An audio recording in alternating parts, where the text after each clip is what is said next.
Στην πρώτη δημόσια διαβούλευση του Εθνικού Στρατηγικού Σχεδίου Χερσαίων Μεταφορών.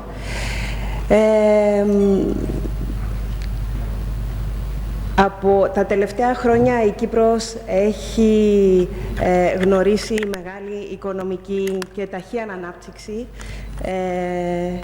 και αυτό αφορούσε και την αύξηση του βιωτικού επίπεδου και αυτό σήμαινε και την παράλληλη αύξηση στην ιδιοκτησία ιδιωτικού αυτοκινήτου. Για τον τομέα των μεταφορών αυτό συνεπαγόταν και την μονοδιάστατη ανάπτυξη και επέκταση του οδικού δικτύου. Το Υπουργείο Μεταφορών το 1990 έχει εκπονήσει το σχέδιο τομέα μεταφορών, το οποίο ουσιαστικά αφορούσε επέκταση οδικού δικτύου. Τα τελευταία χρόνια ο σύγχρονος τρόπος ζωής κατέδειξε ότι αυτόν το πλάνο θα έπρεπε να αναθεωρηθεί και σε αυτόν το σημείο θα δώσω τον λόγο στον αναπληρωτή Γενικό Διευθυντή του Υπουργείου μας, του Υπουργείου Μεταφορών, για το χαιρετισμό του Υπουργού, ο οποίος θα εξηγήσει τι θα περιλαμβάνει το Εθνικό Σχέδιο για τον τομέα των μεταφορών. Σας ευχαριστώ. Κύριε Νικολαίδη.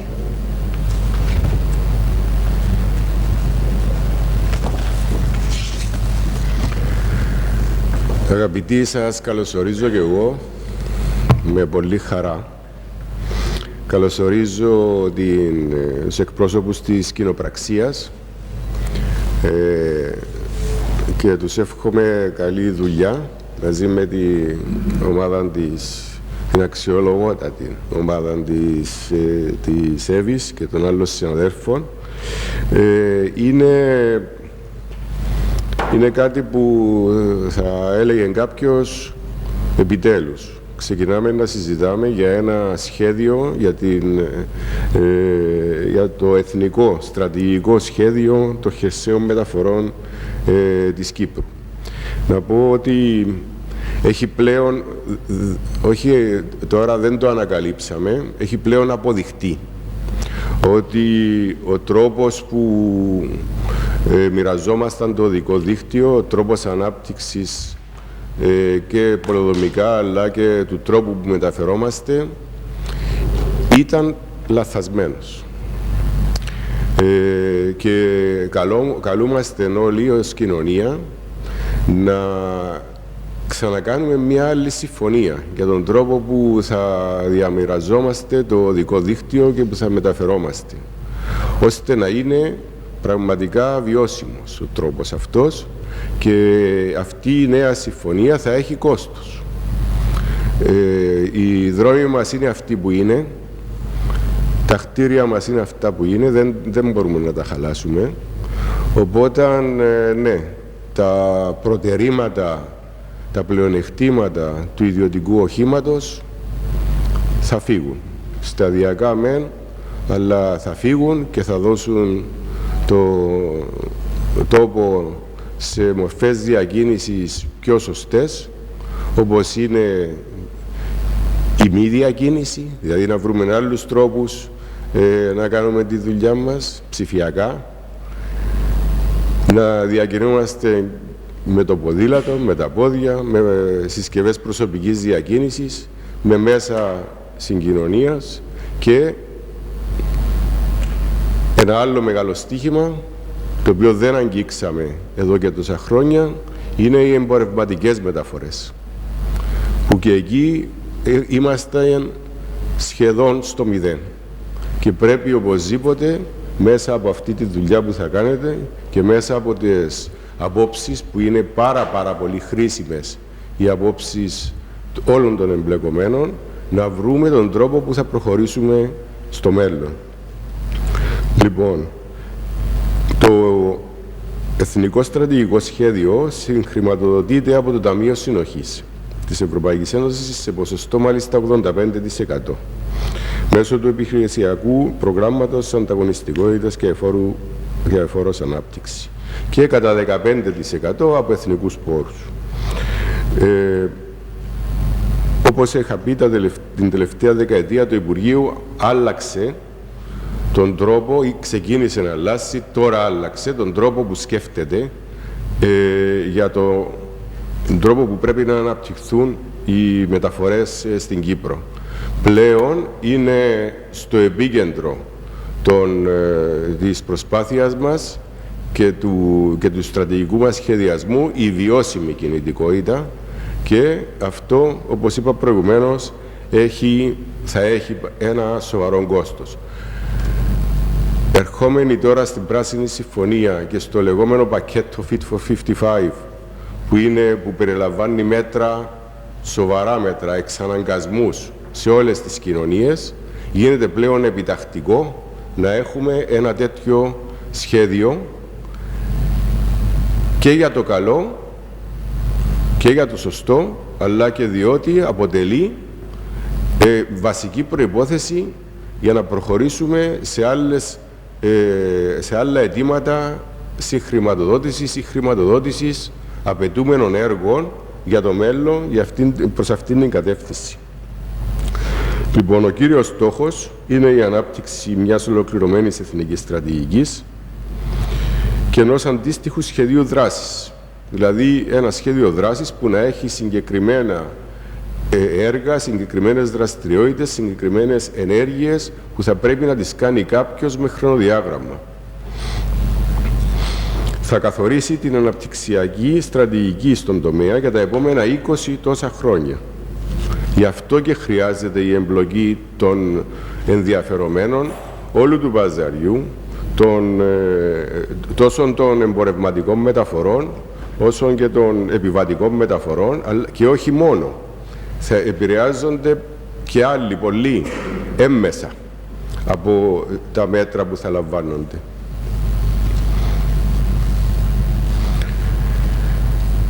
Όπως είχα πει προηγουμένως, θα καθορίσει τις κύριες δράσεις που πιθανόν να ενισχυθούν από την Ευρωπαϊκή Ένωση και την Ευρωπαϊκή Τράπεζα Επενδύσεων. Επομένως, απαιτείται η ανάπτυξη μιας συμπαγούς και τεχνικά άρτιας στρατηγικής, αποδεκτής και εγκεκριμένης από όλα τα ενδιαφερόμενα μέρη.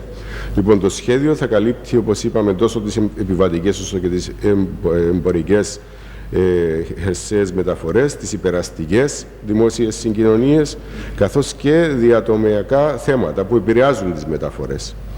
Με την υλοποίηση του σχεδίου θα προσδιοριστούν και θα υιοθετηθούν απαραίτητες μελλοντικές πολιτικές, επενδύοντας στον τομέα των μεταφορών, βασισμένος στη συλλογή δεδομένων και ανάλυση προβλημάτων, οδηγώντας σε σχεδιασμό μιας σειράς, όπως είπαμε προηγουμένως, μέτρων που θα στοχεύουν στη βελτίωση, στην οικονομική αποδοτικότητα, στην οδική ασφάλεια, στην προσβασιμότητα, στη μείωση των ρήπων από τις μεταφορές, στη μείωση των θερμοκηπιακών εκπομπών, της διεθνούς συνδεσιμότητας των εμπορικών και επιβατικών μας μεταφορών. Ταυτόχρονα, επιδιώκεται να ευθυγραμμίσουμε τον τομέα των μεταφορών με τις απαιτήσεις του Εθνικού Σχεδίου για την Ενέργεια και το Κλίμα, συμβάλλοντας έτσι στην ισόρροπη περιφερειακή ανάπτυξη και αποδοτικότητα. Λοιπόν, αγαπητοί, το Υπουργείο, όπως είχα πει προηγουμένως, και μέσω του κλάδου βιώσιμης κινητικότητας του Τμήματος Δημοσίων Έργων εργάζεται συνεχώς, επισταμμένα και αποτελεσματικά για την πράσινη και ψηφιακή μετάβαση των μεταφορών στην Κύπρο. Ολοκληρώνοντας, θα ήθελα να εκφράσω τις ευχαριστίες μου, θερμές ευχαριστίες σε όσους εργάστηκαν, στους μελετητές, στον κλάδο βιώσιμης κινητικότητας του Τμήματος Δημοσίων Έργων, και εύχομαι η πρώτη δημόσια διαβούλευση που είμαστε εδώ τώρα να φέρει τα αποτελέσματα που θα δώσουν τη δυνατότητα να προχωρήσουμε στα επόμενα στάδια αυτής της προσπάθειας. Τελειώνω λέγοντας έτσι ένα μικρό παράδειγμα που δεν αφορά τις επιβατικές μεταφορές, που πολλές φορές επικεντρωνόμαστε, αφορά τις εμπορευματικές μεταφορές. Η Κύπρος είναι η πρώτη στον κατάλογο χώρα με διακινήσεις φορτηγών, βαρέων φορτηγών, με άδειο φορτίο. Η πρώτη. Σε όλη την Ευρωπαϊκή Ένωση και όχι μόνο. Αυτό από μόνο του μας λέει πολλά για το τι μπορούμε να οργανώσουμε και πόσα μπορούμε να γλιτώσουμε από τις εμπορευματικές μεταφορές. Ευχαριστώ και καλή συνέχεια.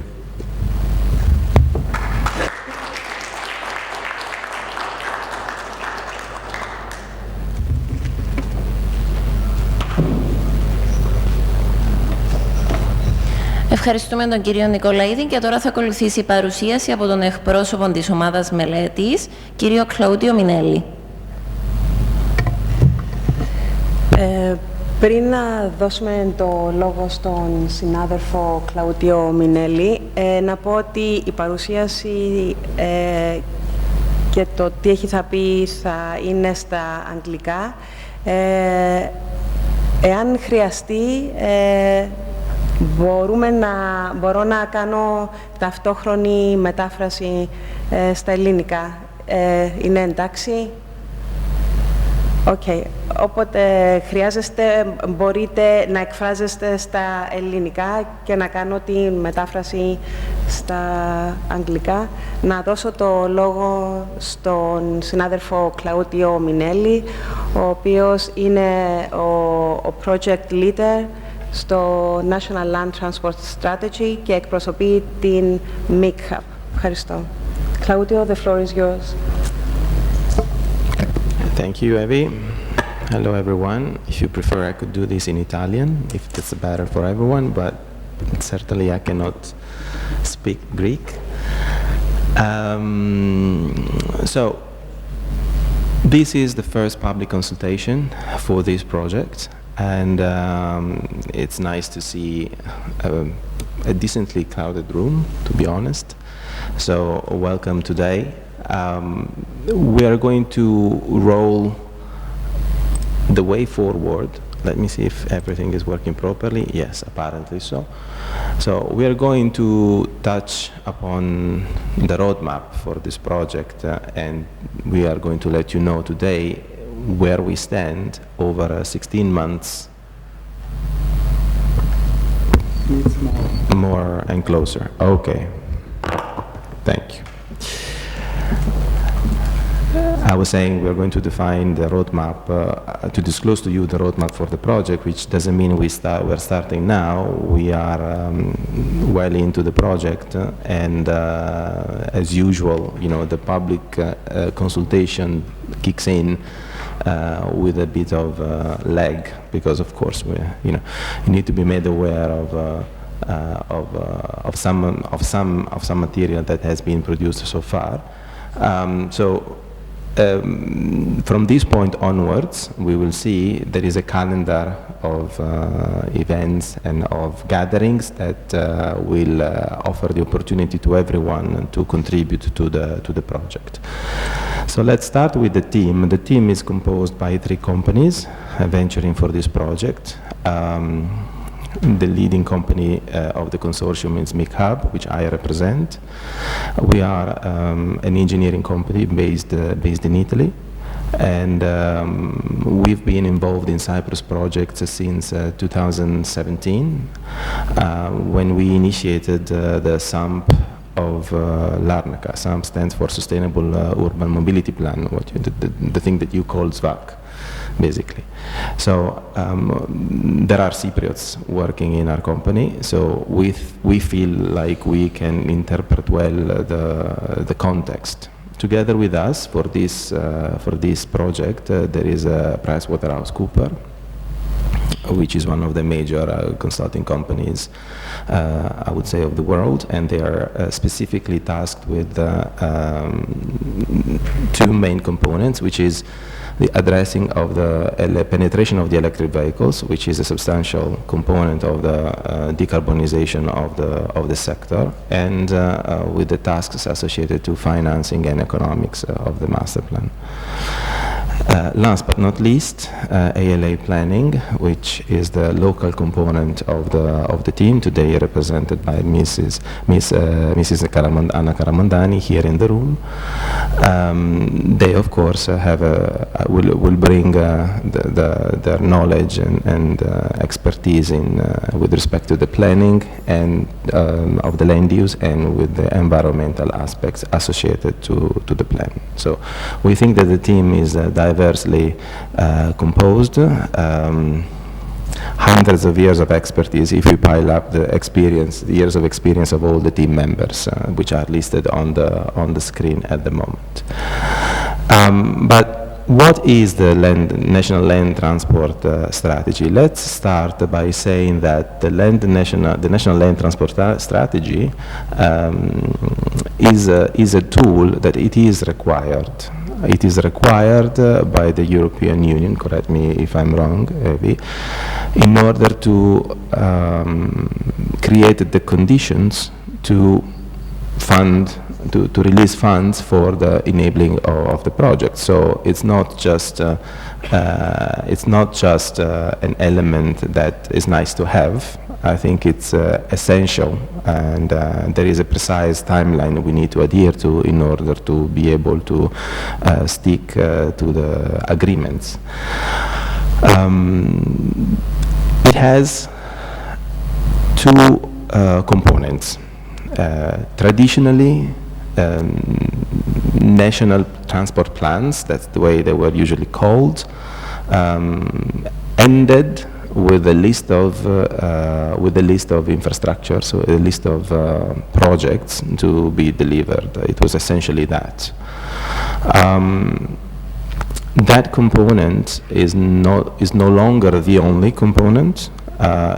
So this is paired with the necessity of framing these projects within a comprehensive strategy. What does strategy mean? Strategy, which is often used as a word, in this case means that before committing to specific projects, we need to understand whether the whole set of premises and consequences associated to those projects actually makes sense and is the best choice for the country. And this is why is it so? Because sometimes, the projects, specific infrastructure projects, take a lot of years to implement. So they usually come after decades of public debate, a public opinion that has built upon generations, and sometimes certain actions, certain projects appear to be the only and inevitable response to a specific need.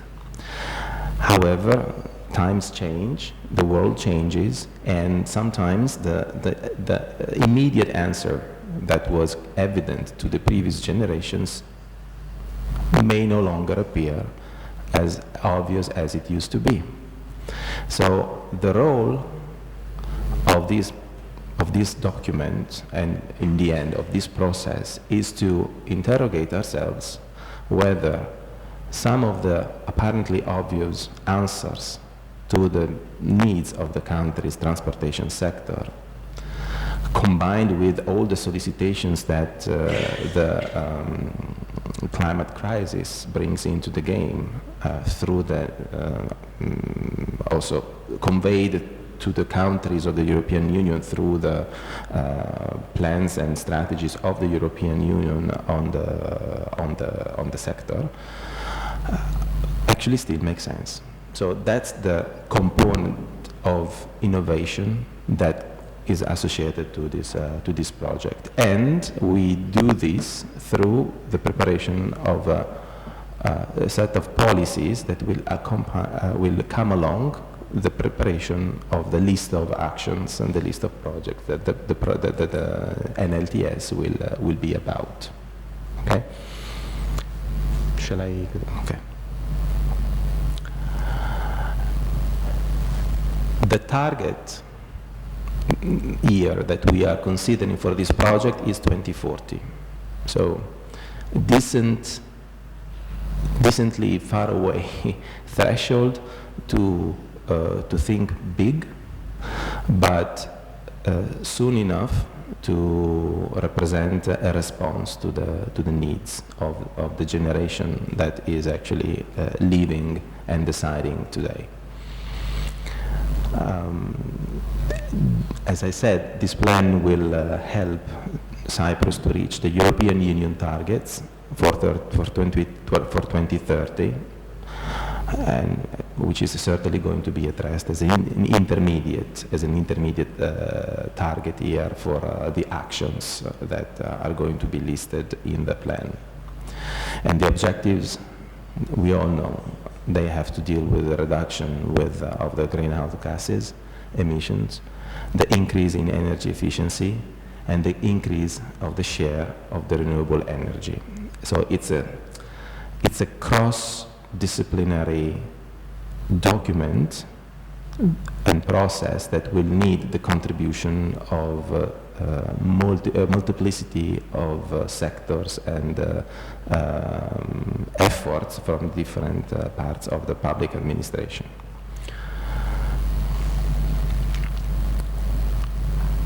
Of course, the NLTS is not coming out of the blue. It's building upon tools that the country has already implemented. The NECP, for example, is one.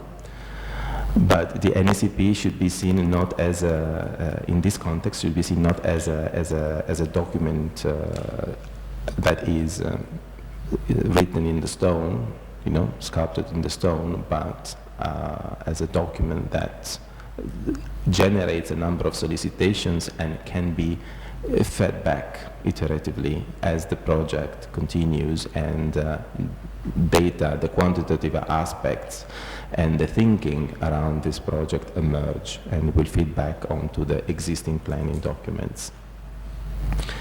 But evidently, we will have to deal with these components, the reduction of the private car use as an element. I cannot tell you now how far we want to go with this reduction, but certainly speaking in a country and to a country which has the highest motorization rate in Europe, we all know that there is a margin to improve that and to reduce the number of vehicles per person. Increase the electrification of the mobility sector with all the considerations to how this electricity comes from, although this is not the primary task of this strategy. We would be going off track if we had to worry about this as well. Increase the share, the other shares of transportation, public transport, cycling, and so forth and so on, which I like to see in a different way. This essentially means that within this project and the policy making associated, we have to frame the changes that we want to see in society.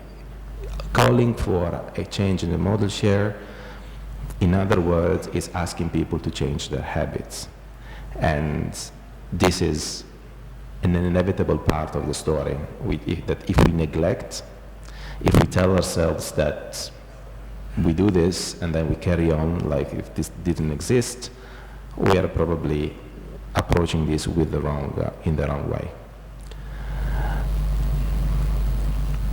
The spatial definition of the plan, it's relevant because of the specific history of this country, but it's important to clarify that the study area, as per the mandate received, will address the territory of Cyprus under the jurisdiction of the government of the Republic of Cyprus, considering relevant strategic planning issues in adjacent jurisdictions where they impact on the Republic of Cyprus. And this will be performed taking into consideration strategic nodes and corridors where the connection with the neighboring part of the country is taking place. So we will focus on the southern part of the island, and we will take into consideration as a starting point the road network as is, which is essentially the main and only public infrastructure that there is, since there is no rail at the moment in the country. Of course, the seaward and airborne air facilities, airports and ports, will be part of the game and part of the strategy. Speaking of the general objectives, the component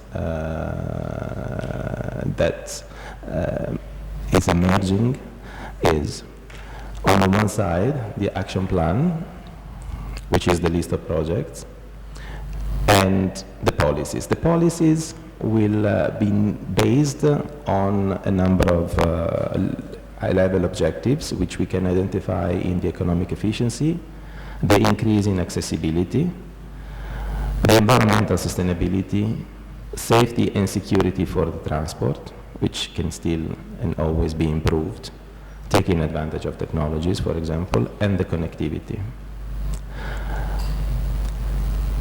But also the enabling of a new mobility paradigm for the movement of freights and the handling of the freight and the passenger transport, and the improvement of the trans-European transport network and the cross-border mobility.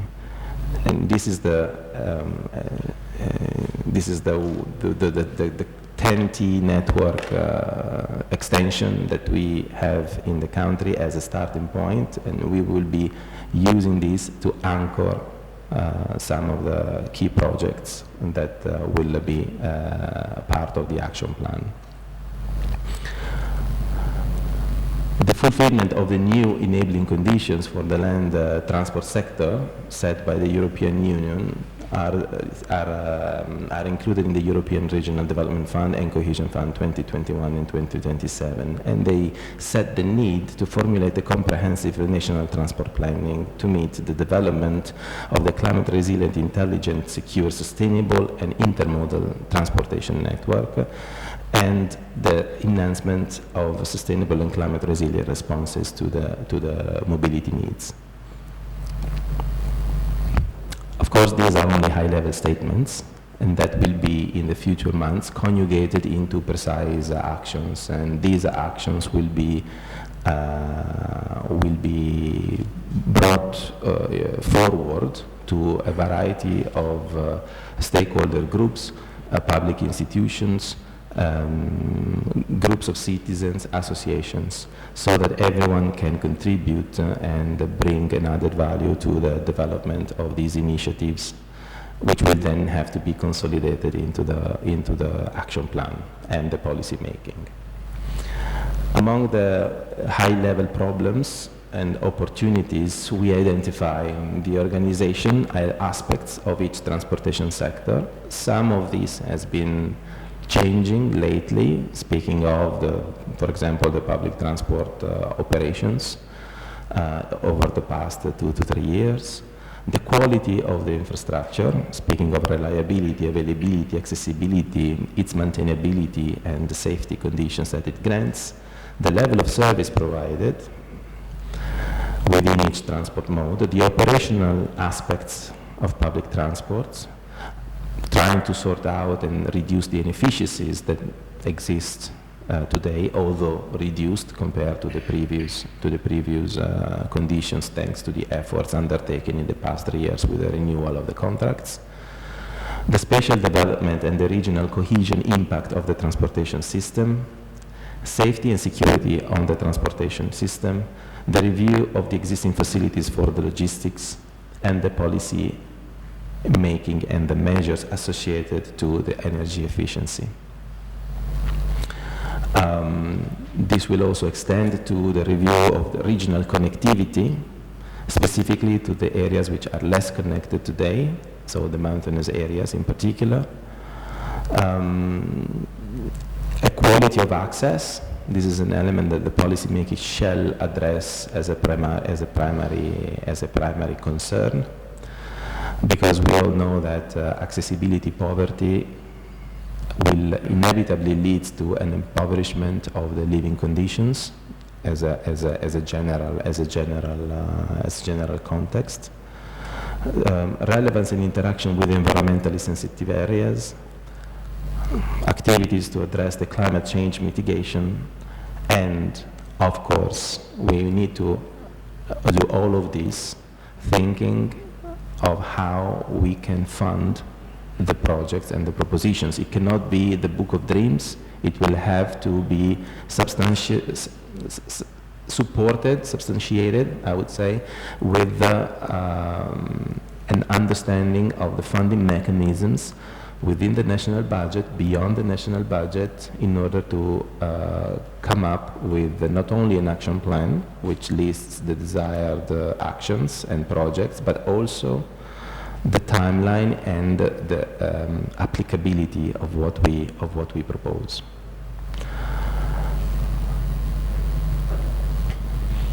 I would like to leave the floor to my colleague, Alexandros Militiadou from ALA, to illustrate the environmental considerations. He is connected remotely. Alex? Good morning, everyone. Thank you, Claudia. Hold on a second, Alex. I will raise the volume in the... No. I will raise the volume in the... of your speaking, hopefully. Okay. Good morning, everyone. Can you hear me? Yeah, we can hear you better now. Okay, thank you. As Claudia said, I am Alexandros Militiadou from ALA, and I will be one of the main environmental experts of this project. So with regards to the environmental considerations, as previously presented, the environmental aspect will be a key component of this project. And although we will be feeding environmental input throughout the preparation of the strategy, once the draft plan is proposed, a strategic environmental assessment will be conducted for the draft plan in accordance with the SEA law. And if also requested by the environmental authority, specialized appropriate assessment studies will be conducted for Natura protected sites. So the methodology that we will be using for assessing the strategy will be through the development of SEA objectives, which are basically environmental sustainability objectives linked to indicators and potential targets where possible. And these SEA objectives are derived from the assessment of the baseline situation, the consultations with the various stakeholders and the competent authorities, and of course through the review of various other requirements through legislation and other plans and strategies that are in place. Once the plan is assessed and the various impacts are identified, we will propose the appropriate mitigation measures to ensure that these impacts are appropriately addressed. Now, as part of this process, of course, we will cover all the main environmental topics that are required by the SEA law, which range from population and human health, fauna, flora and biodiversity, landscape, soil, as well as the human environment, archaeological heritage, and so on.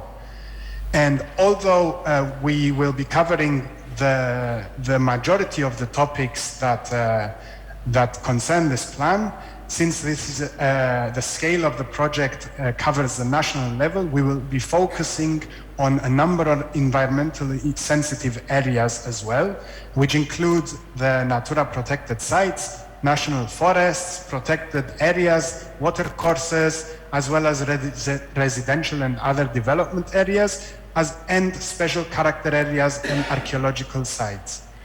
So this was just a very brief introduction to the process that we will be following as part of the SEA, and this will come at a later stage And just a clarification point here, the SEA study itself will also include a public consultation process as required by the legislation, and the public will be able to comment upon the plan as well as the environmental impacts that will have been identified as part of this process. Once this process is finalized, the environmental authority will issue an environmental opinion which will include specific conditions, and therefore before the plan itself is adopted and finalized by the competent authority, these conditions will have to be taken into account and incorporated as part of this finalization process of the plan. So that's it from me. Thank you, Claudio. Thank you everyone for listening to me. And I believe you will be continuing the presentation for the next steps, correct? Thank you, Alexandros. Thank you. So this so far has been a description of high-level description of what expects ahead of us, because it sort of detailed or listed the actions that need to be performed in the formulation of the plan. But where are we at the moment?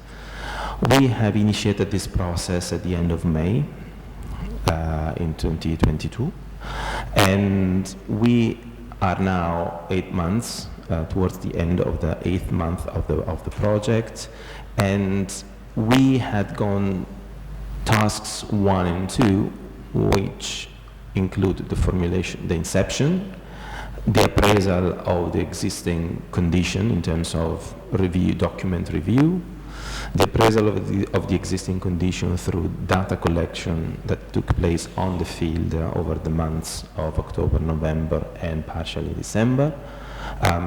This data collection dealt with measurements at the key locations of the flows as the indicator of the magnitude of certain phenomena.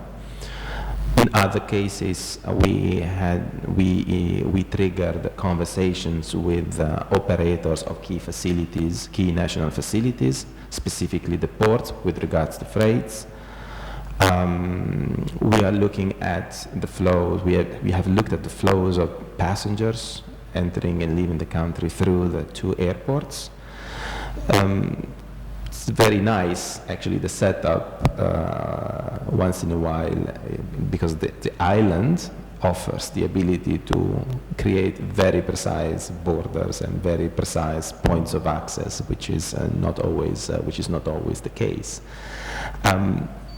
We are submitting today the diagnostic report, which is at the end of the task 2.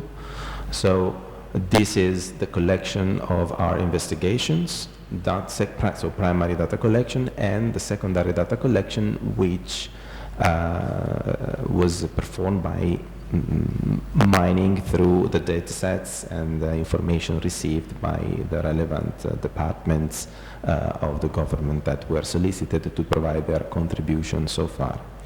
So we are at the end of task 2, whereas task 3, according to this plan, is going to last for the entirety of the project. Is part of what we are doing. What we are doing here today is part of task 3.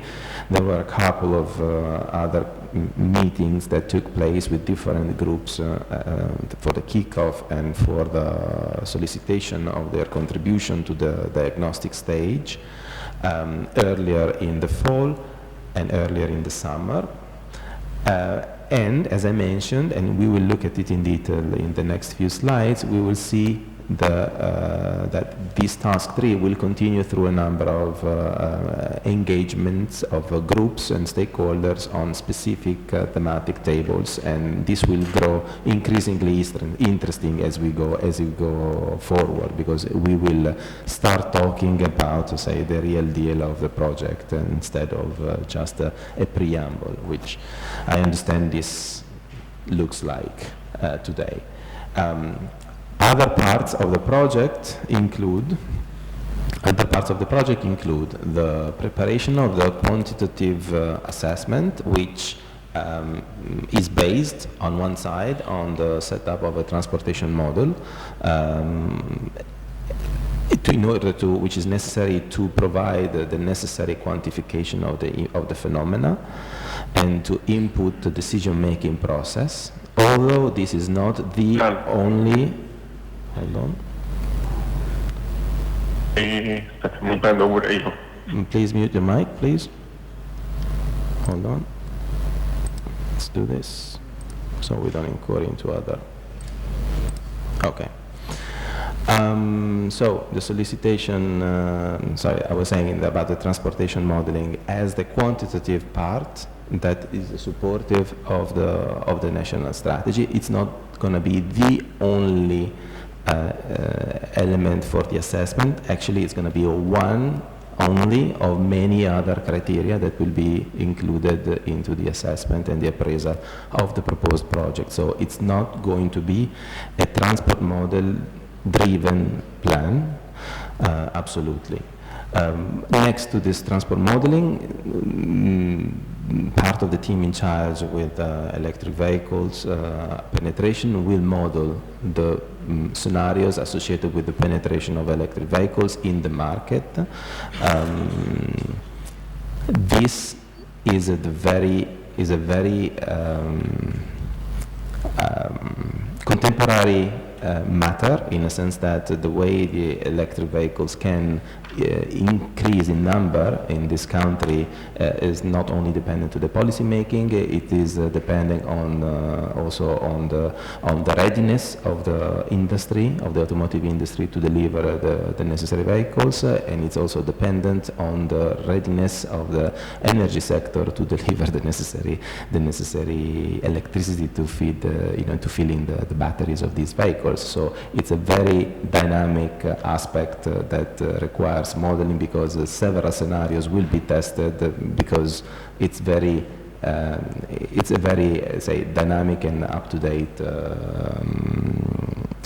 situation. That if you were speaking of electric vehicles, if we were having this conversation 6 or 7 years ago, we would have had with a different projection trend than what we have today. So because it's evident to everyone that today we are not where 7 years ago we were thinking we would be in 7 years' time. So a lot of elements are constantly changing and evolving over the premises that are the basis of the trends. So this is a very important topic, and this is the next step into the project. So from tomorrow onwards, we will be essentially focusing on these two aspects, so the delivery of the quantification of the phenomena through the transport model and the delivery of the electric vehicles penetration. That's going to be another month or so of work in order to be able to come up with this outcome. We will finalize and summarize the diagnostics and the forecasts that come from our demand analysis into the problem analysis report, which will address in actual terms the challenges and the situation as is in relation to the challenges. Okay, so task 6 I would imagine that then task 6 is going to be what is going to be of most interest for everyone, but because that's where the development of the measures takes place, and this is going to take place over the spring. Until the end of April, we will be working on these aspects. To move then to the building of the scenarios and their scenario assessment, and the optimization of the measures in a synergetic way over the months of April, May, and June, leading to the first economic appraisals of these proposed scenarios until the end of July, before the summer break, and then in August and September, we will then concentrate on the finalization of the project. So we have 9 months of work, almost, ahead of us, in order to deliver the proposals. And over the next months, we will have a number of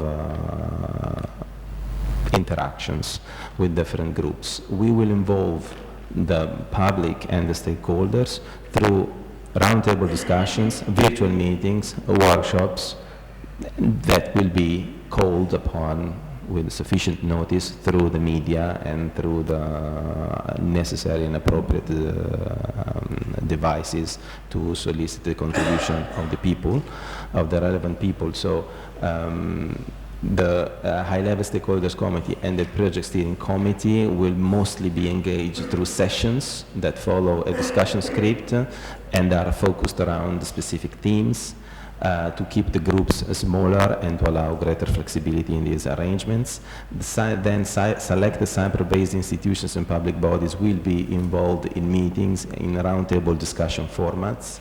The selected stakeholders and citizens groups will be called for interactive sessions for brainstorming and collective analysis and proposal formulations. And among these, we expect to see economic actors from the tourism sector, in the public transport sector, NGOs, associations, representatives of the districts, transport and logistics operators, port authorities, etc., etc., etc. The basis of this is information sharing. So we want to take this chance to encourage everyone to share pieces of information that they believe are relevant to achieve the improvement of the plan, to achieve a better understanding of the cases. The calendar is as shown on the screen. We are at the end of the phase 1, which was focused on the preparation of the tools necessary to elaboration of the plan. From this point onwards, so from the month 10 onwards, we will have the discussion about problem analysis and visioning. There will be a specific event, and then that will involve both the project steering committee and the general public. Then we will have scenarios which will be prepared internally by the team, and then will be subject to the project steering committee to receive feedbacks. Then the selection of the scenario will be performed within the realm with the consultation of the project steering committee, and then a public presentation will take place to disclose the selection process and the chosen scenario. And this chosen scenario will be then subject to improvement with comments that come from the general public. A scenario is a word to say a collection of actions and policies and measures that come together in a cohesive and consistent manner to provide an expected outcome. And finally, the last part of this rally is going to be at the end of the process when the plan will be actually delivered. There will be final presentations to the project steering committee, government institutions, and of course the general public. We started from a number of elements that are building upon the efforts that the country has put so far into the management of its transport sector,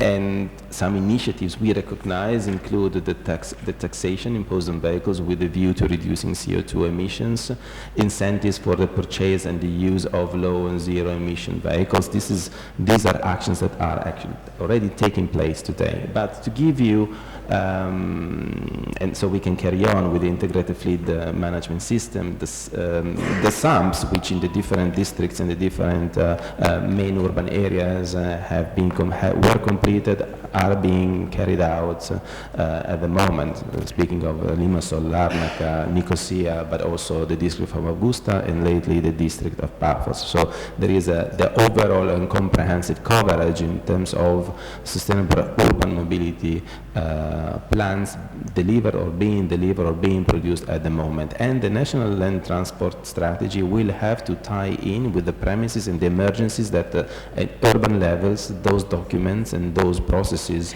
have identified clearly.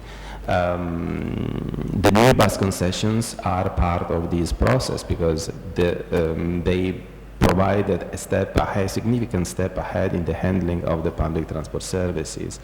And intercity service, which is the first step in order to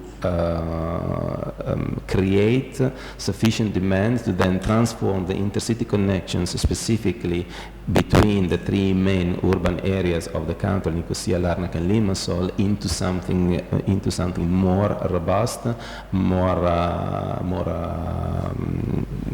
stronger and heavier and more reliable in terms of type of connection and facility. Let me just dwell a second on this and probably close on this note. The picture on the screen, you must have seen it because it's a very famous picture, specifically the upper part, which was suggesting how public transport is actually consuming less space compared to compared to cars, obviously. And this is no news. I mean, this is everybody's understanding. However, I just want to say that when we talk about, I just want to make a clarification. When we talk about innovative transportation, we talk about automated vehicles. Some projects around the world are implementing their transportation systems with the use of automated vehicles as a primary component, a primary recipe of their strategy. We talk about electric vehicles, but these are only part of the story, and that's the point I want to make. Sometimes there is a lot of expectations, thinking of the future of the mobility sector and future of innovation, speaking of electrification and automation.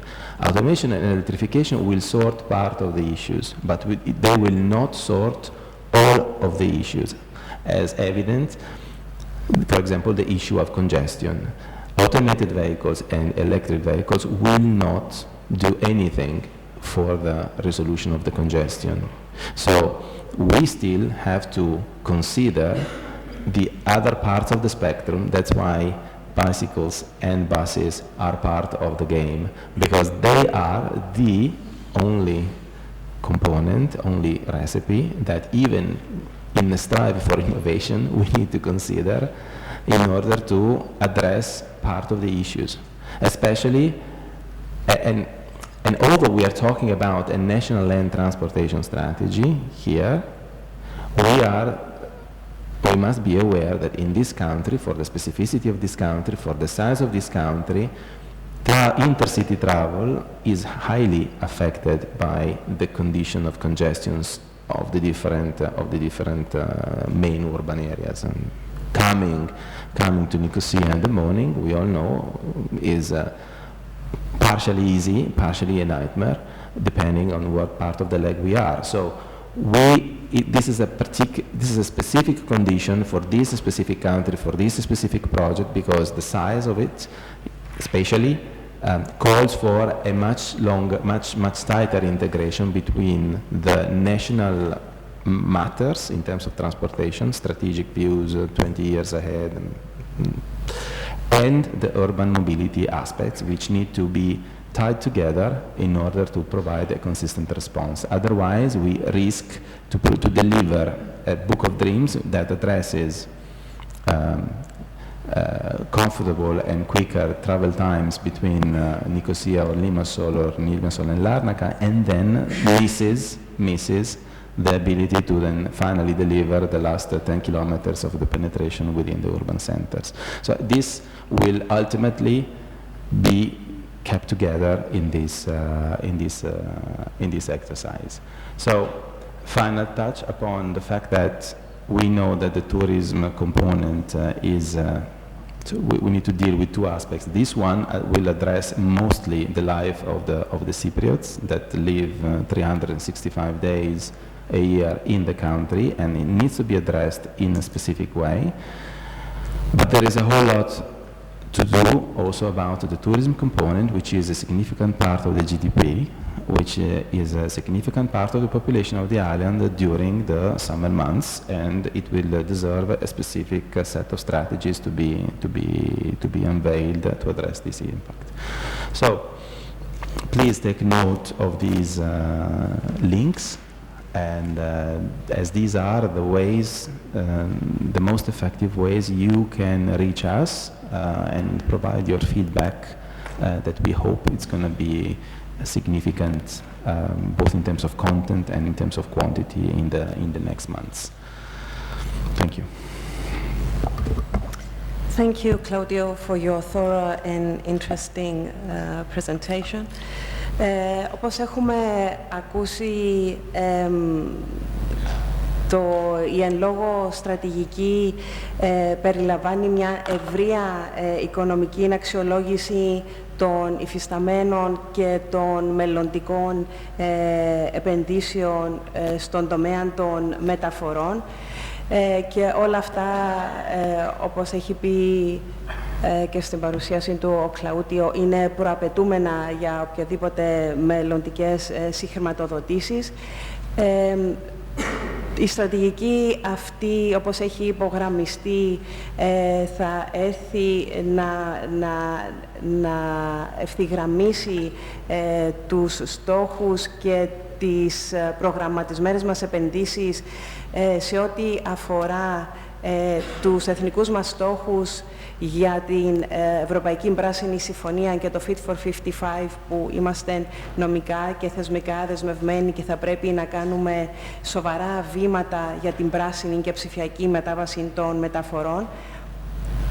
Θα αξιολογήσει το υφιστάμενο δίκτυο και θα προτείνει τυχόν νέες επενδύσεις ή αναβάθμιση, είτε αυτές είναι εντός του διαδικτυακού ευρωπαϊκού δικτύου μεταφορών. Θα προωθήσει την πολυτροπικότητα αλλά και τη συνέργεια μεταξύ των μεταφορών, και όταν λέμε μεταφορές εννοούμε και επιβατικές και εμπορικές. Θα μετασχηματίσει τις μεταφορές μας, θα περιλαμβάνει μέτρα για τα εναλλακτικά καύσιμα, που όλοι είμαστε κοινωνοί της περιβαλλοντικής κρίσης και της ενεργειακής κρίσης που μας χαρακτηρίζουν, και θα πρέπει όλοι μας να απεξαρτικοποιηθούμε από τα ορυκτά καύσιμα και για θέμα κόστους αλλά και για το περιβάλλον. Θα πρέπει να δούμε και να αξιολογήσουμε πώς αναπτυσσόμαστε αναφορικά με τα εναλλακτικά καύσιμα, είτε αυτό είναι υδρογονοκίνηση είτε ηλεκτροκίνηση, σε συνδυασμό με τις άλλες στρατηγικές που εκπονούν οικία τμήματα ή άλλα υπουργεία, όπως είναι η στρατηγική ανάπτυξης για το υδρογόνο είτε η στρατηγική για την ηλεκτροκίνηση. Θα παρουσιάσει και θα αξιολογήσει το δίκτυο σε όλα ό,τι αφορούν την οδική ασφάλεια, προκειμένου να υπάρξει,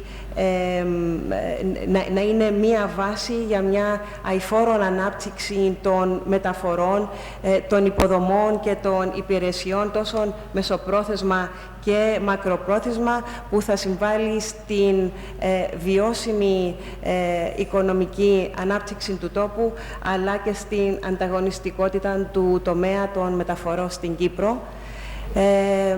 Να δώσω τον λόγο σε όποιον παρευρισκόμενο συνάδελφο θα ήθελε να τοποθετηθεί ή να ρωτήσει κάτι.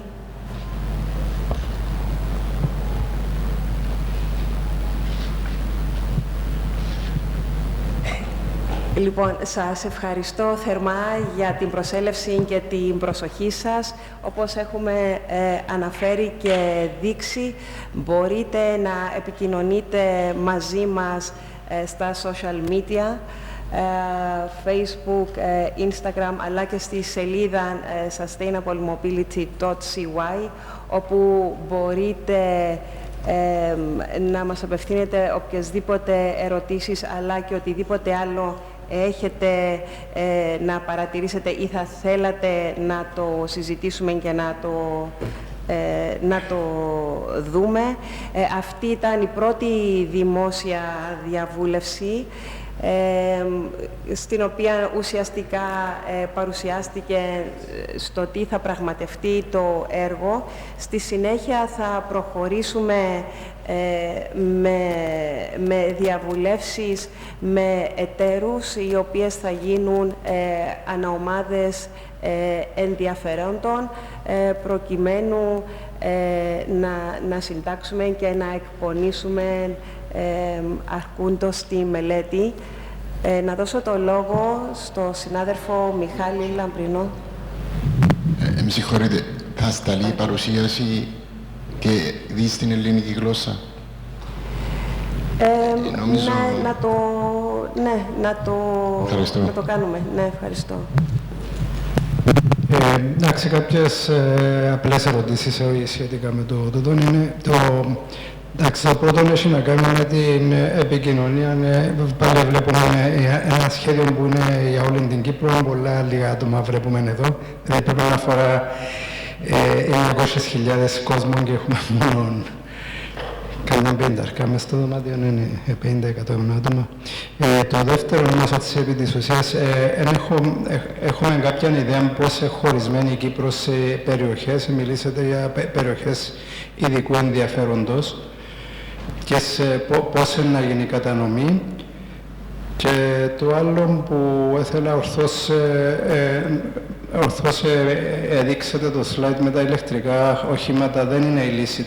Τα ηλεκτρικά οχήματα είναι όντως πράγματι μέρος της λύσης, αλλά η κύρια λύση θα γίνει με την μετατόπιση οχηματικών διακινήσεων σε άλλα μέσα. Σήμερα απλώς να σας πω στην εμπειρία μου, πριν να έρθω εδώ, πήγα στην Πάφο και στράφηκα σήμερα.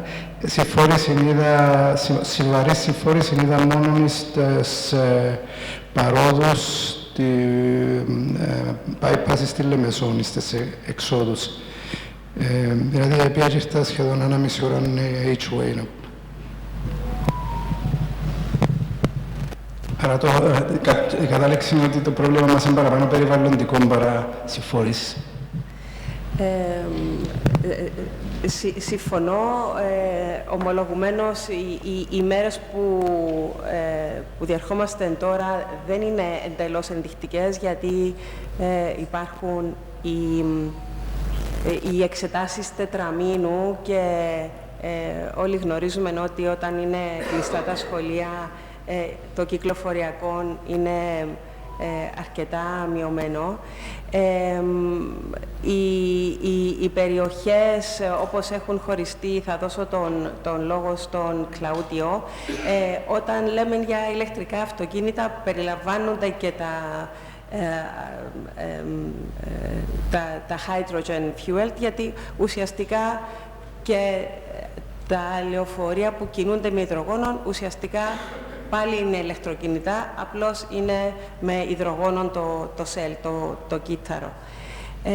Claudio, we have a question for you. When you mentioned that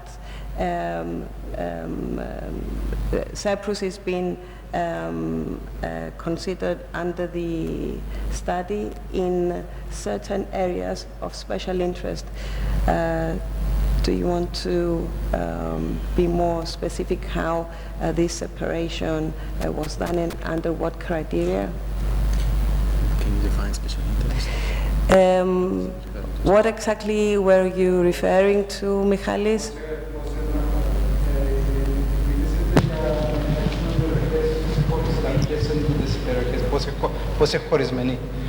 Sorry, I'll tell you in English. How are the areas of Cyprus? How is broken into different areas? Which are these areas? Regarding, I didn't say anything regarding electrical versus hydrogen. I'm just saying anything electrical is secondary to the main objective, which is to reduce the use of the cars. Okay, now the best way to answer your question is the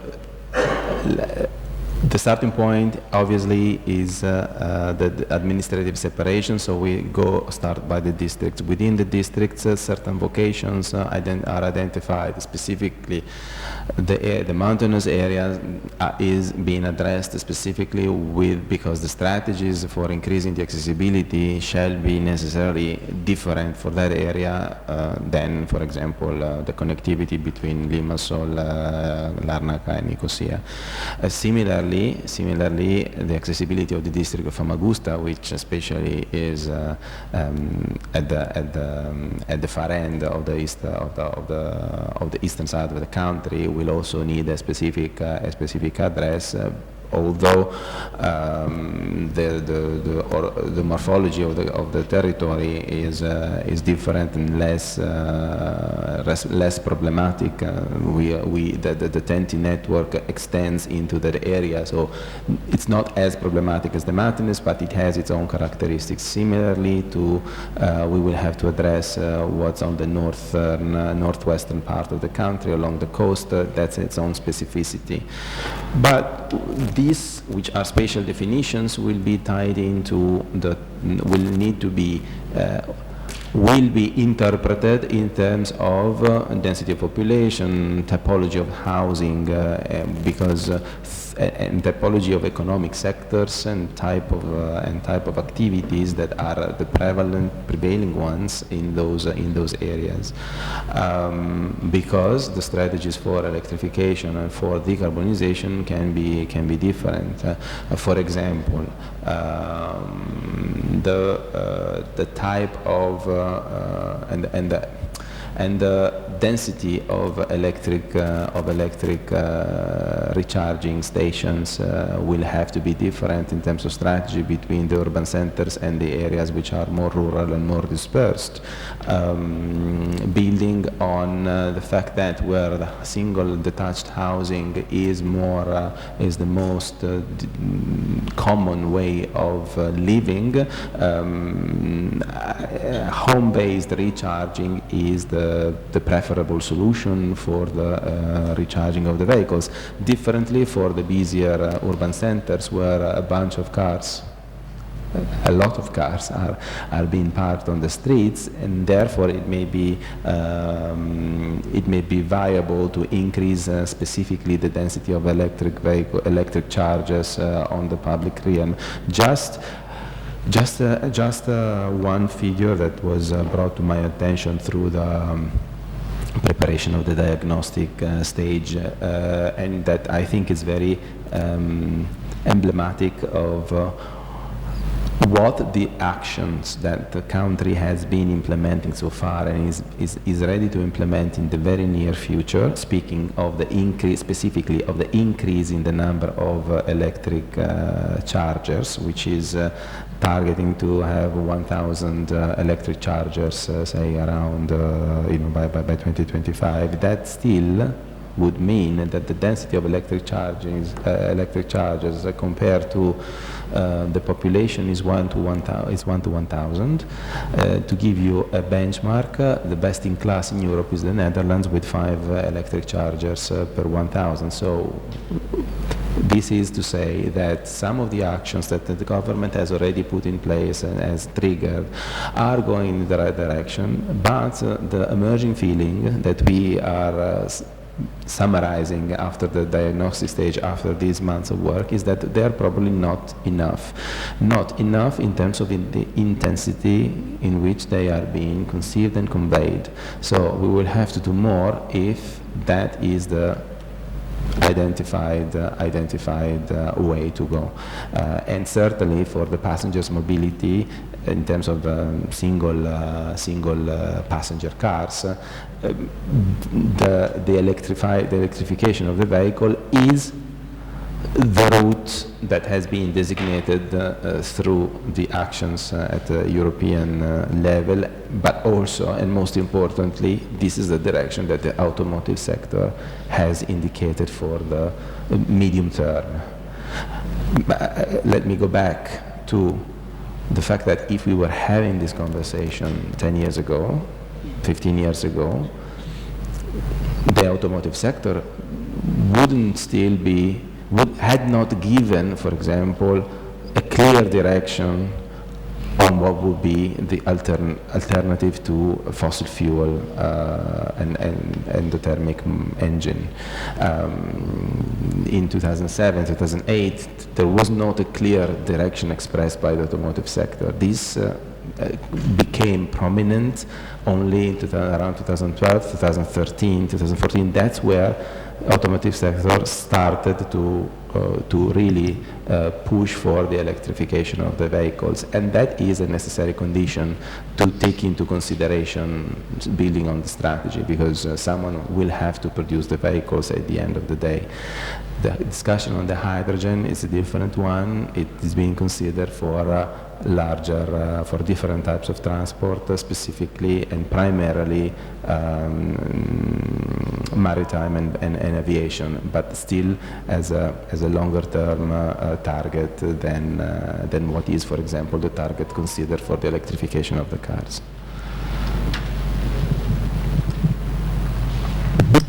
Thank you, Claudio. Γεια σας.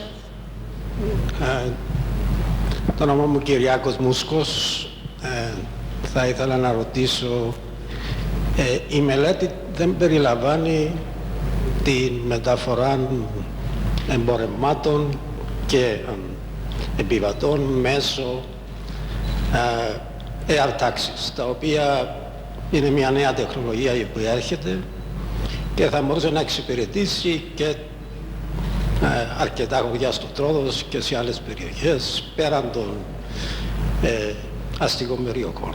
Επίσης δεν βλέπω στη μελέτη να περιλαμβάνονται οι θαλάσσιες μεταφορές.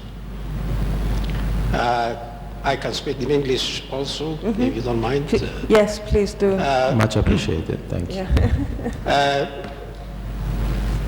Air transport is not part of this study. Air transport is not included, but as the title says, is land. Yes, but yes, this is it's completely another study, because we are implemented by the Public Works Department.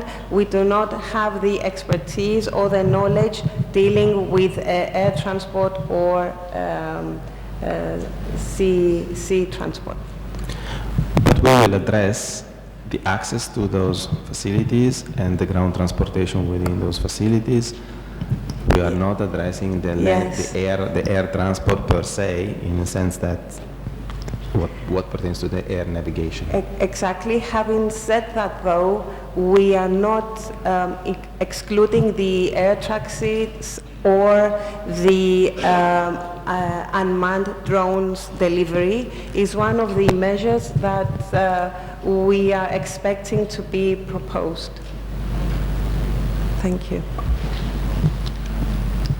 Thank you very much for the presentation. My name is George Sotiropoulos. I have two questions. One is, what do you think is the biggest challenge of the strategic plan that you will propose? Very briefly. And what do you think is the biggest challenge of the action plan? And secondly, do you agree with me that Cyprus attributes and basically its size may help to win this race of fit for 55 between other countries? Sorry, I missed the last part of the question. Can you repeat, please? Basically, do you agree with me that Cyprus' size and attributes may help to win the race of fit for 55? Okay. Okay.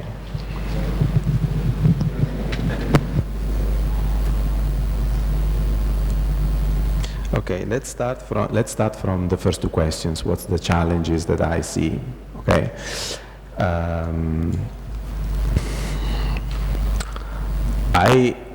Provided that I will probably be in a better position to answer your question, say, in a couple of months, but when it comes to the strategy, I think that the most challenge, and it's not just about Cyprus, certainly it affects Cyprus as the other countries, and probably Cyprus together with the Mediterranean countries, we can call it a cluster. The main strategy to me The main challenge to me is the change in people's behavior. 9 out of 10, whether we're talking about national or local, the change in the behavior is the challenge. At the end of the day, if we want to extend this comment to the overall climatic emergency, the key is often the behavior of the people, of our behavior, sticking to mobility, sticking to transport, and referring to this picture here. I think it is evident that we need to rebalance the focus between individual and collective mobility. The moment we move collectively, meaning sharing the same vehicle in one way or another, regardless what the vehicle is, the consumption per capita in terms of fuel or energy reduces dramatically. So this is the first, in my view, this is the first and most difficult game-changing aspect of the mobility sector. Because if we manage to do that, then we can use cleaner vehicles and add on top of that our ability to impact less. But the initial move, and the nice thing about it is that we could do it immediately. We don't need to wait for a technology to do that. Is the change in the paradigm we move around. So preferentiating and selecting more collective means of transport over individuals is the key, is the most important aspect. And there is a need to rebalance, replace the point of equilibrium closer to a different percentage compared to the overall amount of trips that are being performed by these people. And this has a lot of ramifications. Ultimately, this has a lot of ramifications, particularly in the way the land use is managed. So collective mobility and the ability to move collectively depends on the way we have built our houses, we have built the settlements, so that's a very long-term challenge, because you cannot change that from day to day, from today and tomorrow, okay? And that's the most important aspect of the strategy. So facilitating that aspect calls also for the facilitation of the sharing. That's the second element, which was made available through the digital layer that is now supervising all the things that we do nearly. That's another aspect. But this is a tool, this is a mean, in my view. The most important aspect is to change people's behavior. When it comes to the action plan, I would say that the most difficult and the largest challenge, the biggest challenge is the funding, as usual. I don't think that there is any specific engineering constraint that needs to be that is emerging as a huge limitation for the delivery of any project I can think of as of now.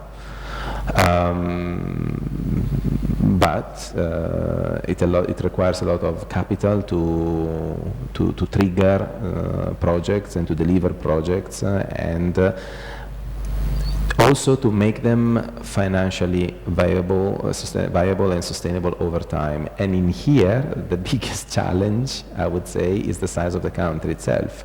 Not the size physically, but the number of the people, the size of the population, because in order to make certain systems viable financially, you need to have the appropriate ridership and patronage and so forth and so on. And since the catchment is inevitably limited to, say, 1 million, roughly, 800,000, 900,000, depending on the season, I mean, that in itself is a great limitation, because the cost of the deployment and the running of certain infrastructures and associated services is equivalent, because the cost of running a kilometer of rail or a kilometer of bus line in Cyprus is the same, could be the same as anywhere else in, say, in Southern Europe.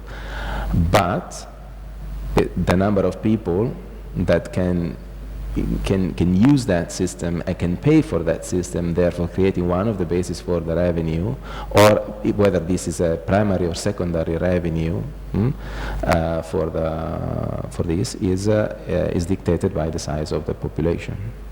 It's limited in this case by the size of the population. So we had this discussion yesterday, actually, internally. We need to, one way, in fact, we are interrogating ourselves whether one way, one possible entrance into the definition of the project could instead be not what we want, but what we could be afforded compared to the size. Not to play down the ambitions. I don't know the answers. All the options are on the table at the moment. With respect to the Fit for 55, to be honest, I don't have an answer in that respect. With this aspect of the competition, I think we need to get busy, really selecting one of the, selecting the realistic goals and defining a clear roadmap through the action plan to achieve them in a consistent and steady pace. That's what I would favor, because I don't have any insight on this. And I wonder whether the goals and the timelines associated to certain goals set by the European Union will stay as they are, will change over time. That's possible. I mean, that's within the realm of the possibilities. So it's not. I wouldn't have any other answer at the moment. Let me just add on to that regarding reaching our goals for Fit for 55. Apart from what Claudio says, and I completely and fully agree, it's our mindset and changing of behaviors. That is another challenge that my team and we are facing on a daily basis, actually. There is a certain distance and resistance to change behaviors, change the way we move, and multimodality within cities and in between cities, and the way we are moving, it has to change. In order to achieve that, we Cypriots, we have already predetermined that it's our cars and only. And we have to begin to change that predefined answer and start thinking our options. Thank you.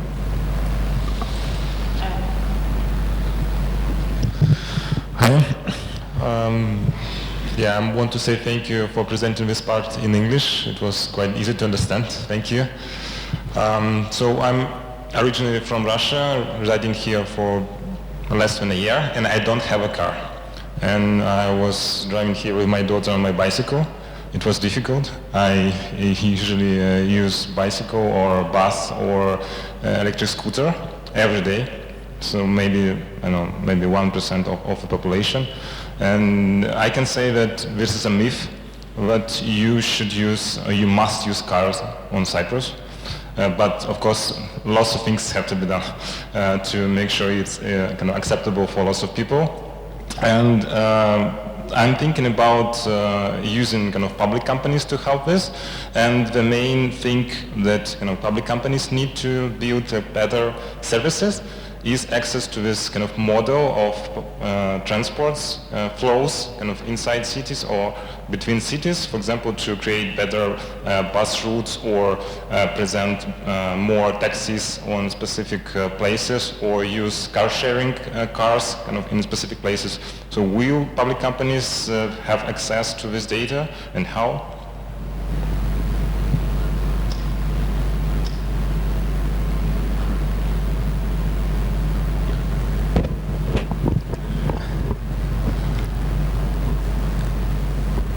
Can you reformulate the last part of the question? Yeah. Exactly. So we have public companies who help to solve similar problems, car sharing, bus companies, taxis. So will they have access to this data to build kind of better services for the city? The data from the transportation model, you mean? Transportation model, yes. Now it's clear. Regarding the disclosure of the data, this is a matter that it's the Public Works Department will address. I can answer you on what is in that data and whether that is needed or usable for the companies that you have mentioned. The short answer is that the data that we are using and for the national transportation and for this exercise, they are not of the granularity that could be of use for example, car sharing companies or anything that is associated to urban mobility. What you are bringing forward as a case is better addressed through the sustainable urban mobility plans, and which are all, for your information, which are all supported and backed by modeling. So there are associated set of data and transport models specifically with greater level of details for the different urban areas. So that's where you should go and try to get the data from for answering issues for mobility within the urban centers. This exercise, although it's being conceived to be integrated and to be compatible and, let's say, speak with the models developed at the local levels, it addresses longer distance mobility needs. Therefore, the only company sector that would benefit from this analysis would be effectively intercity transport companies or so. But as a matter of fact, it's the other way around. Given the progress and the advances of the public transport sector that were implemented in the last few years, we are using the data that they are collecting by operating the surveys to implement it into our model. So it's the other way around. And for the time being. If your question was instead related to the use of big data, no, the use of big data is not considered in this exercise. Okay, so regarding intercity routes, again, I was living in Moscow for about 6 years, and they had exactly similar problem with lots of people on the car around the city center with good public transport as well. And they solved it with three measures, okay. Expensive parking, car sharing, lots of cars on the street, and carpooling around cities. And then someone, for example, offer a place in their car to drive, I don't know, from Larnaca to Limassol. And to be honest, I didn't hear anything about it in transport strategies on any conferences. So do you ever consider carpooling as a part of a solution? Again, my colleague is driving from Larnaca to Nicosia. I can ask him to bring me and my daughter or something like that. And this can be an all-Cyprus service, maybe connected to some offices, maybe connected to schools. Again, I can drive like 3 kids to a similar school if you live nearby, or drive my colleague again. So what do you think about it? Policy making will address for sure Part of these, of the strategies, of the actions that you have mentioned, as I said, behavior change is one of the key challenges, and this means that needs to be addressed. Carpooling can be supported through specific policy measures. In countries, for example, but we need to look at this from a national perspective in this case.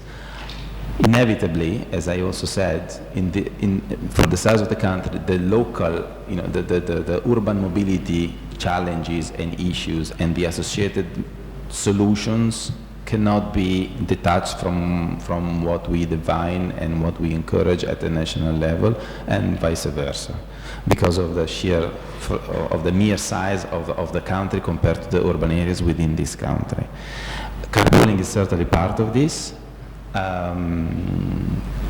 We need to contextualize it, because in order to leverage the use of carpooling, you need to come up with the plans of incentives and benefits and bonus and malus, depending when you call it, depending where you call it. In some countries, for example, Italy, the use of the motorways is through a charge. You pay per using the motorway, and therefore it's easier to make discounts for those who use the motorways with 4 people in the car, for example, so specifically building on the carpooling. Parking pricing is clearly one of the strategies, but again, it's part of a strategy for the urban mobility plans, not for the national plans. It's a different scale of the problems. But what you said is right, and I've been visiting Moscow since 2006 until 2018 regularly. We've been involved in projects with Moscow municipality several times, and I can agree with you, and I witnessed the change of the city over a decade or so through the implementation of the measures you mentioned, parking pricing primarily, and also the renovation and the refurbishment of the public realm of most of the city center. But again, that you're bringing, let alone the fact that one quarter of one neighborhood of Moscow is probably feeds the entire population of Cyprus, but you are addressing a specific condition. You're bringing as an example a specific condition of an urban congested context, which is different from the scope of this study. Thank you. But there is the Samp of Nicosia going on, if I am not mistaken, and that's probably where these comments would be more spot on. Okay. Thank you anyways for joining anyways. Thank you.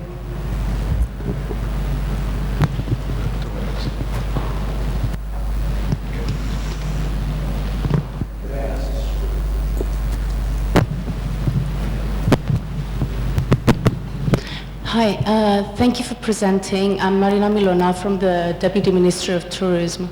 As a tourism officer, I would say that the lack of alternative modes of transport has hit hard with tourism.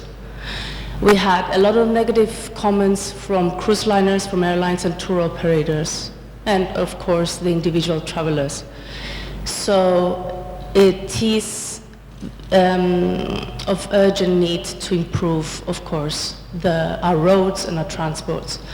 Now, as a tourism officer, it would be advisable for you to include all the stakeholders, the cruise liners, the airlines, and the tour operators in the dialogue, so that you have a better view of a third person view that is actually very active in the economy of the island.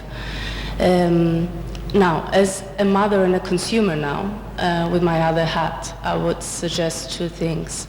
Our generation is the generation that uses the car on a very frequent basis. I would have used the bus if the buses were smaller, were more frequent, the bus stops had integrated technology, so that I would know how late the bus is. I would know the itinerary. The itineraries will be well communicated. And that's one of the questions that we have to address to our children as well. So I would suggest that investment would specifically target the younger generation as well.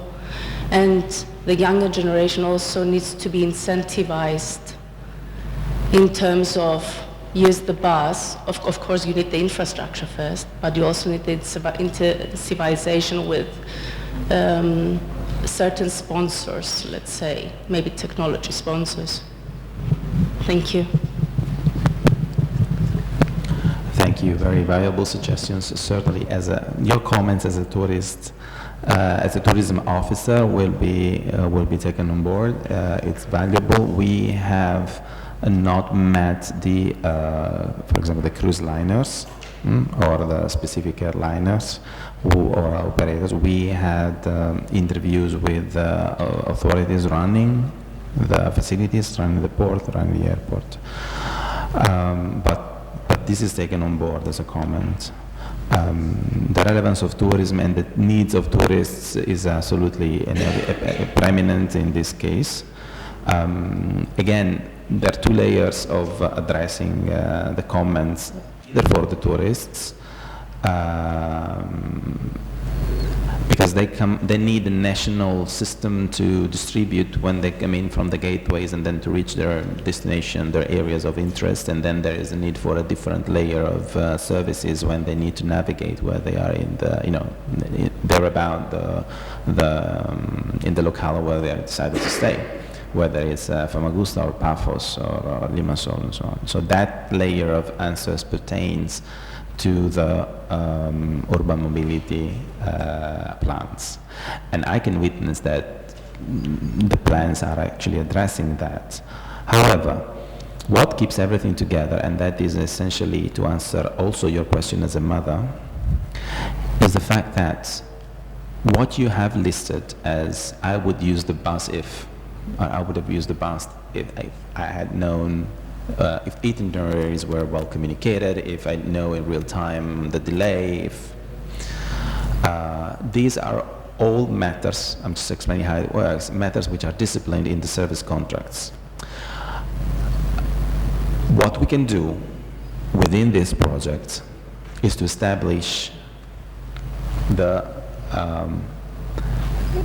amount of effort and the amount of resources that should or should not be placed in the funding of these service contracts, because it's well known that public transport services do not make money.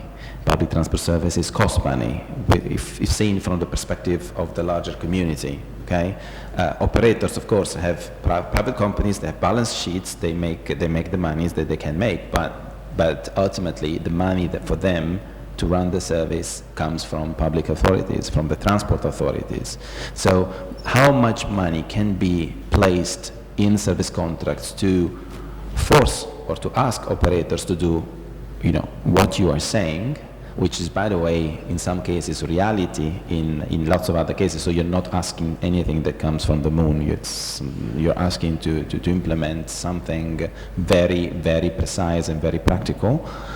Is matter of the plan, because in this kind of tool we will solicit through the policy making and the budgeting that goes together with that, how relevant and how important would be to dedicate a certain amount of extra money to the sector.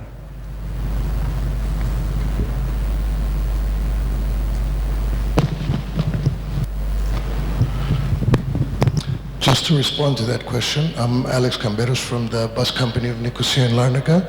There's not one, but two applications that provide the bus itinerary in real time, a website plus a call center, and the frequencies of buses listed in Nicosia and Larnaca at the moment have increased by far in comparison to what it was before. Considering along the main corridors, we have a frequency of 30 down to 15 minutes in peak times. I apologize. Can you repeat? There is my colleague requesting to speak, and I was actually paying attention to the text to him. So there are two applications, not one, that show real-time bus time arrival. There's websites. All the companies are obliged to have websites with the itineraries, and Nicosia frequency has improved based on the new SUMP. So there, in the main corridors, in peak hours, we go as low as 50 minutes, every 15 minutes. So this is a response to the okay. No, but I agree in a sense that again, since we've been here since 2017, I also could witness the change, some changes that took place over the years on the public transport sector, and it was not happening by chance. It was the consequence of a specific set of actions that were taken by the government. My colleague from Pricewaterhouse wants to step in just a second. Emiliano, I need to raise the volume. Where is it? There you go. Okay, please, you have the floor, Emiliano. Hey, can you hear me properly? Yeah. Okay. Just to reinforce what Claudio was saying before, for this last intervention, I mean, it is something that is true. We need to change the way in which the public transportation is communicated towards the people. Because, I mean, for example, we saw lots of advertising about cars, about also even in cars electric, but I mean, there is not really that much done even in Italy for public transport. So I mean, this is something that also the public decisor should take into account in order to make viable the use of the public transport system within the population. But the change is possible. I will frankly speak to you that here in Italy we had a wonderful cases, I mean, that is going to show that a change is possible. It is the high-speed services by rail that has moved really a huge amount of people from road and from air transport to the rail services. And the high-speed services in Italy, I think, is one of the winning cases, also because there is competition between operators. And this is show that when the transport is perceived as viable from the passengers, it becomes the first solution to travel between cities. So this is an option that should be always taken into account, since a change is possible when it's well communicated and well placed between for the users. Thank you. Thank you, Emiliano.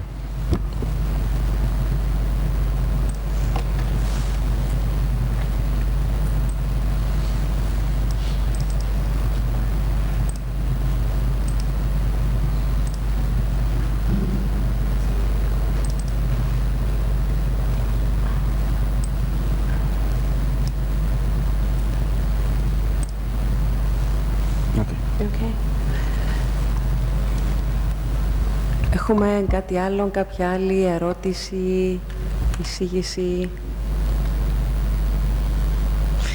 Λοιπόν, με την ευκαιρία αυτή να σας προσκαλέσω και στη δεύτερη δημόσια διαβούλευση του ΣΒΑΚ Λευκωσίας, η οποία θα γίνει την ερχόμενη Τρίτη στο Πολιτιστικό Ίδρυμα της Τράπεζας Κύπρου, στη Φανερωμένη, στις 5 η ώρα.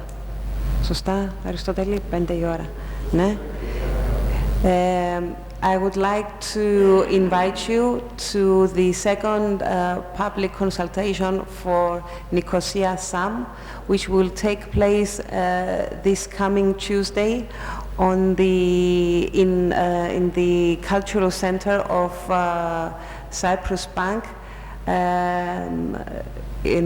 on Asagoru, near Faneromenis area at 5 o'clock.